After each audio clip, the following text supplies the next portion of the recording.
Salamat po, Ate Apni, sa napakagandang panimula sa ating pong topic ngayong gabi.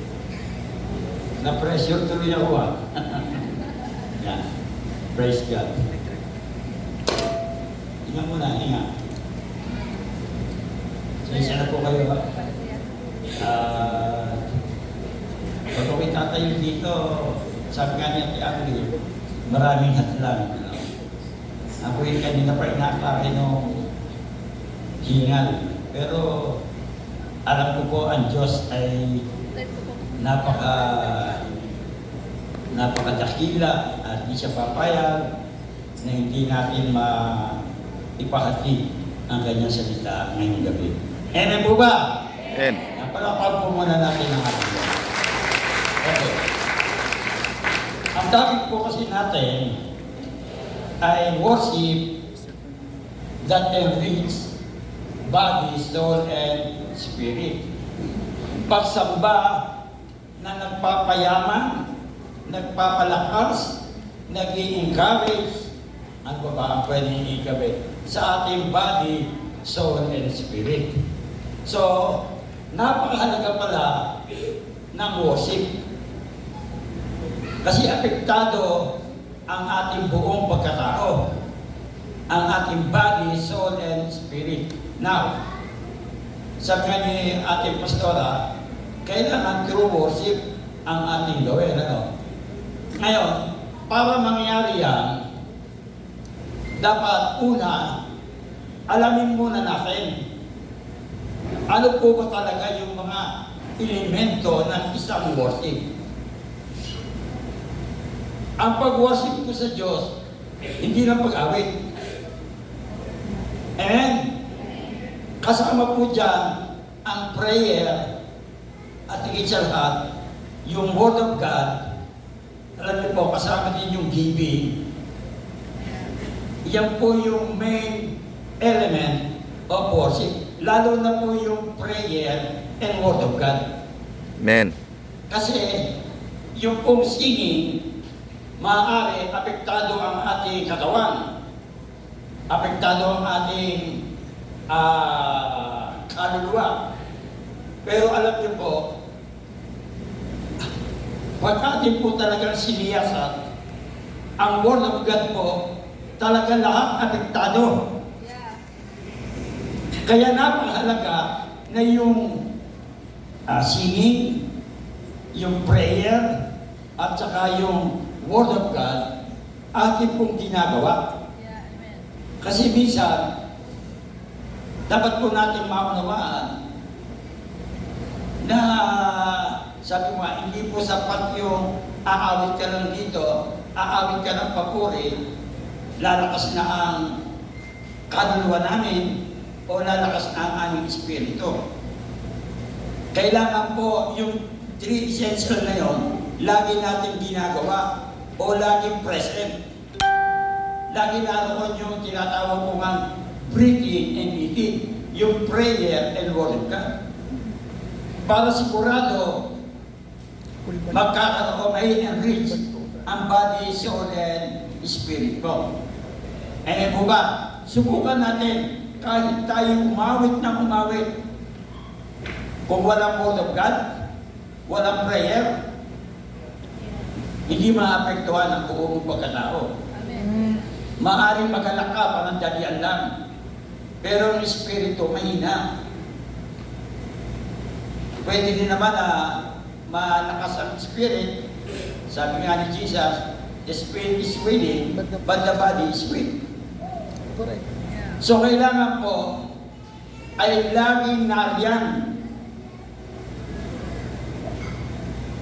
Kaya dapat tuklasin natin kung talagang gusto natin, lalo po yung mga worship team, ano ba talaga? Arts team. Kasi alam niyo po, merong tumatayo lang dito, tayo lang. Nagpe-pray, hindi nadidig ng tao. Pero dahil siya, nakikita mo yung kanyang pagkatao, naapektuhan maapektuhan yung ating katawan at espiritu. Soul and spirit. Alam niyo po sa New Testament, meron pong mga binanggit na iba't ibang klase ng worship na ginagawa ang tao during that time.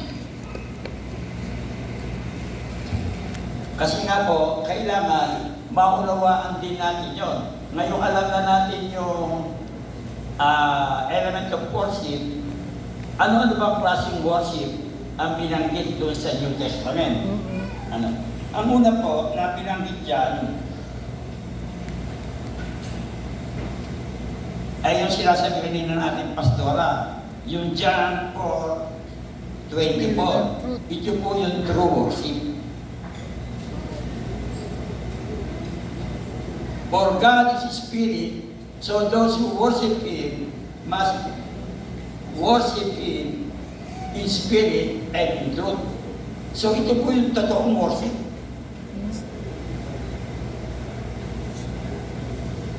In spirit and in truth. Pangalawa, na binanggit sa yung pong sinabi din kanina ng ating pastora, yung pong vain parts for empty worship. Yung sinasabi po dun sa Matthew 15:7-9. Ito po yung empty worship. You hypocrites, Isaiah was right when he prophesied about you. For he wrote, these people honor me with their lips, but their hearts are far from me. And their worship is a farce, for they teach man-made ideas as commands from God. So makikita po natin, meron palang walang saysay na worship. Maaaring nag-preach dito, nagsasalita ka ng Word of God, pero ang layo pala. Hindi ang sabi dyan, man-made ideas. Hindi pala galing talaga sa Diyos. Kaya ang Espiritu, mahina. Kasi walang sustansya ang nakakain. Amen? Amen. Pasalamat tayo sa City of God. Masustansya ang ating kinakain. Amen. Sabi ko nga po, ako'y natutuwa. Pinagyayabang ko. Hindi ako nahihiya. Pinagyayabang ko, ang City of God, mayaman sa salita ng Diyos. Amen. Bakit? Sasabihin nila, yan ang pinakain sa aming Father ng faith salita ng Diyos Kaya ang lumalabas sa kanyang bibig, salita ng Diyos. Amen. Amen. Amen? Amen. Kaya pag nadinig nila tayo mag-preach, bakit gano'n? Nagugulat sila. Lumalakas ang kanilang mahihinang kaluluwa at espiritu. Di ba? Subok na subok natin yan. Yung mga church on the rock natin na misyon. Di ba? Kitang-kita natin ang patotoo. Talagang sila ay namamanga. So tama yung worship na nadidinig. Pangatlo, yung pong ignorant worship. Yung hindi kilala ang sinasamba. Yung Acts 17:22-23.